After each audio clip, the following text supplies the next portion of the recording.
Are you inflicting here collective punishment on the people of Palestine? Not a single civilian has to die. Not a single civilian has to die, and yet we've killed over 8,000 civilians and over 3,000 children. And not a single civilian has to die. No, not a single civilian. 8,000. Hamas merely has to let them go to the safe zone that we created in southeastern Gaza Strip. He created a safe zone that he wants the terrorists to send them to. Are they terrorists or are they safe police? Which one are they? You liar. Netanyahu, you liar, you war criminal, you. You murderer. That's what you are. We're going out of our way to prevent civilian casualties. Going out of their way. They're bombing hospitals. The first hospital was by Hamas. Now the other two, they're claiming it now. Because there was a Hamas person. They bombed a UN refugee center. And he just simply does not care. He's got the authority from the USA, from France, from the UK. I'm even going to say from our government, who's not getting too involved because they don't know how to fucking speak on the international level. That's why. Because they're dogs. He's got the full approval to go out there and bomb whoever he wants, whenever he wants. All right? Enough of this bullshit. Also putting in humanitarian support. Humanitarian support. He's allowed 60 trucks to go through, or 67, or whatever it is. On a daily basis, Gaza needed 500 trucks to survive in the outdoor jail that they're in. And on top of that, there's bombings going on now. There's everything they're going through. Providing them with the means, with food, with water, with medicine, and so on. Medicine? Why are doctors coming on TV? All what you got to do is jump on Al Jazeera, yes? Don't worry about the basic channels because they're not giving us the news. It's a third story, fourth story, and it's so lopsided. All doctors are saying, we have no medication, we're running out of fuel, we can't operate. People who have liver problems are going to die. We got kids who are going to pass away who we cannot treat anymore. We don't have antibiotics. We don't have bandages. We have to do everything we can to minimize civilian casualties. We don't kill one civilian. Now we're minimizing. Just a second ago, not one civilian. Now we'll take cautions in protecting civilians. Just yesterday, we bombed a refugee camp where we killed over 100 people. I saw it live. I was watching it. And they were carrying kids and old ladies out and they were digging with their hands to try and get people from the rubble. And the excuse today, because I follow it so well, is they believe there was one Hamas guy. I want to see the picture of him. What's he look like? What is a terrorist? What's he look like? I think this will have disastrous consequences, not only for the future of my country, but for the future of your country. You know what the disaster is? Netanyahu, just before the war started, he was on the out. He's fighting for one thing, and he's fighting for himself. Just like every other weak leader, politician we have out there. You inhumane people. Is it okay if your kids are there? What would be the difference?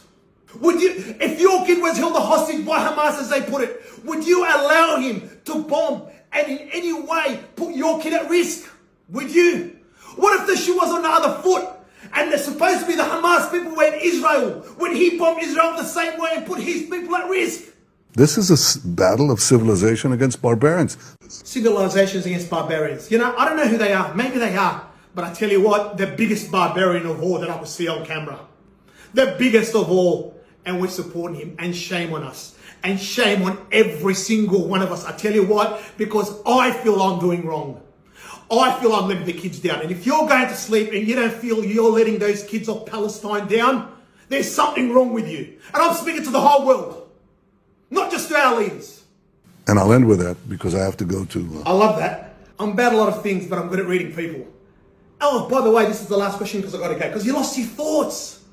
I've got to go after this. This guy's made me buckle. This Chris Reason from Australia. Who the hell is he? What a question. What a great question. He's like, I've got it because I've got to go. And listen to what he says now. Manage this war and lead it. See that? Manage, lead it. Notice how he realized that he chose the wrong word. Do you realize how he's playing for the camera?